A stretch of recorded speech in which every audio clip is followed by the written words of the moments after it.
몬찌야, 너 남친 있어? 남친? What the heck's a 남친? Does it mean something like a guy friend? Wait, but why is she asking me this? And why guy friend specifically? Does it look like I don't have girlfriends? Wait, shoot, I gotta answer soon. 네, 남친 많이 있어요.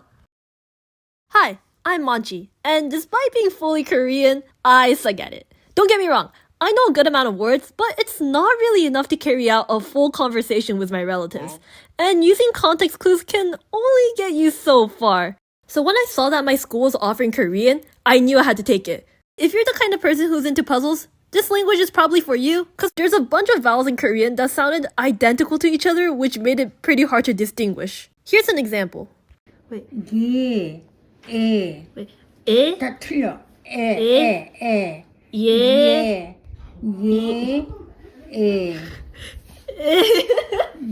And one thing I learned from that class was that spelling was really, really hard.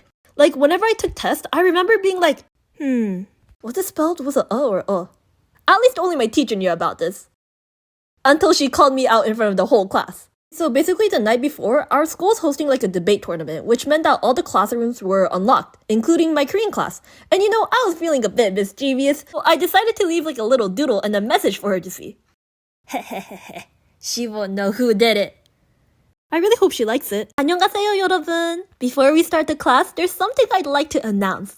So apparently, there was someone who snuck into class and wrote this message. And I know it can't be any of you because of how bad the Korean is. Like first, this is spelled wrong, and this is using the wrong letter. But again, I'm sure it's not any of you guys, but I just wanted to point it out so that none of you guys make the same mistake.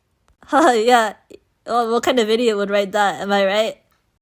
Yeah, no, that was me. I'm that idiot. But despite those embarrassing moments, there are a bunch of fun ones as well. Like, we made a whole video on how to make kimbap, acting, and we did like a bunch of other stuff that made it really fun to learn. Learning a new language is really daunting and intimidating at first. But I think that as long as you're able to have fun, that's what matters the most. And it's also thanks to this same teacher that made me want to do YouTube in the first place.